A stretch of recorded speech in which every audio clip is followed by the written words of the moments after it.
అందరికీ నమస్కారమండి. నిత్య విద్యార్థి యూట్యూబ్ ఛానల్ కు స్వాగతం సుస్వాగతం. మిత్రులారా, ఈరోజు మరొక అంశంతో మీ ముందుకు వచ్చాను. కాలం కలిసి రావాలి. చెట్టుకు ఉన్న మొగ్గ విచ్చుకుని పుష్పంగా రూపు సంతరించుకోవడానికి కొంత సమయం పడుతుంది. ఆ సమయం దాకా వేచి ఉంటేనే సుగంధాలు వెదజల్లే పుష్పం మనకు లభిస్తుంది. ఆలోగా ఎన్ని బిందెలు నీళ్లు పోసినా కోరుకున్న పుష్పం లభ్యం కాదు. కొన్ని కార్యాలు నెరవేరాలంటే కొంతకాలం నిరీక్షించాలి. కాలం కలిసి వచ్చేవరకు ఆగాలి. ఓర్పుతో వ్యవహరించాలి. అప్పుడే అనుకున్న కార్యాలు ఆశించినట్లుగా జరుగుతాయి. వసంతం కోసం, వర్షం కోసం చెట్లు నిరీక్షించవు, ప్రార్థించవు, ప్రాధేయపడవు. కాలం అనుకూలించగానే వసంతాగమనంతో చెట్లు చిగురిస్తాయి. గీతలో భగవానుడు బోధించినట్లుగా మనిషి కూడా తన పనిని తాను త్రికరణ శుద్ధితో నిర్వర్తించాలి. ఫలితం కోసం ఎదురుచూడకూడదు. అర్థం లేని నిరీక్షణతో కాలాన్ని వృధా చేయకూడదు. నేడు జరగనిది రేపు తప్పక జరుగుతుందనే ఆశావాదంతో ముందుకు సాగాలి. రామాయణంలో శబరి శ్రీరామ దర్శనం కోసం ఎంతో కాలం నిరీక్షించింది. రాముడి అరణ్యవాసం ఆమె పాలిట వరమైంది. ఆమె నిరీక్షణ ఫలించింది. వనవాటికలో రాముడి దర్శనమైంది. ఆయనకు ఆతిథ్యమిచ్చి ధన్యురాలైంది. భక్త శబరిగా చరిత్రలో నిలిచిపోయింది.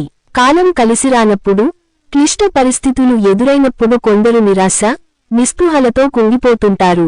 ఆ పరిస్థితులలో మనిషి ఆశ్రయించవలసింది ఆశావాదాన్ని. ప్రతికూల పరిస్థితులు తీవ్రంగా ఉన్నప్పుడు వాటి నుంచి బయటపడటానికి పరిష్కార మార్గాలు ఆలోచించాలి. జీవితం మీద విరక్తి పెంచుకోకూడదు. లంకలో సీత కోసం వెతుకుతూ వాయునందనుడు ఒక దశలో విసిగి వేసారిపోయాడు. దేహత్యాగానికి కూడా సిద్ధపడ్డాడు.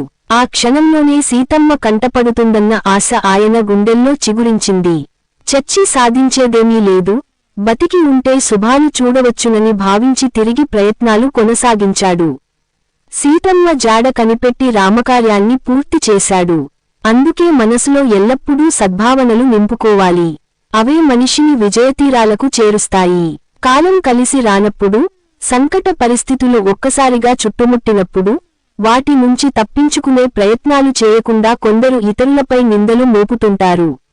నిజానికి మన ఘనతకు మనమే కర్తలమని భావించుకున్నప్పుడు మన పరిస్థితులకు కూడా మనమే కొంతవరకు కారణమని తెలుసుకోవాలి.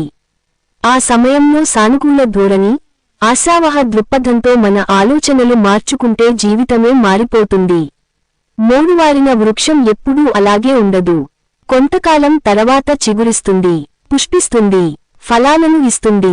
అలాగే మనిషి కూడా ఆశను ఆలంబనగా చేసుకుని కాలం ఎప్పటికైనా కలిసి వస్తుందనే నమ్మకంతో ముందుకు సాగాలి. నిజానికి కాలం ఎప్పుడూ మనిషి ఆశాకిరణమే. తీయని ఆశలు మనసులో రేకెత్తిస్తుంది. చిగురించే ఆశలతో బతకాలని బోధిస్తుంది. మంచికాలం వస్తుందని భరోసా ఇస్తుంది. అందుకే కాలాన్ని భగవంతుడి స్వరూపంగా చెబుతున్నాయి శాస్త్రాలు. అలాంటి కాలాన్ని సద్వినియోగం చేసుకుని, ఆ భగవంతుడితో అనుసంధానం ఏర్పరచుకుని, మన అర్హతల్ని పెంచుకుంటూ ఉంటే అన్నీ మనకు చేరువవుతాయి. నిజానికి ఏదైనా బాగా కష్టపడితేనే లభిస్తుంది. భగవంతుడు మన కృషిని బట్టి ఏ సమయంలో ఎవరికేది ఇవ్వాలో దాన్ని తప్పక ప్రసాదిస్తాడు. అందుకే ప్రతి మనిషి భగవంతుడితో అనుసంధానం ఏర్పరచుకుని నిరంతర సాధనతో ముందుకు సాగితే విజయం మేళతాళాలతో వచ్చి చేరుతుంది. ఇలాంటి మంచి విషయాల కోసం చూస్తూనే ఉండండి నిత్య విద్యార్థి యూట్యూబ్ ఛానల్.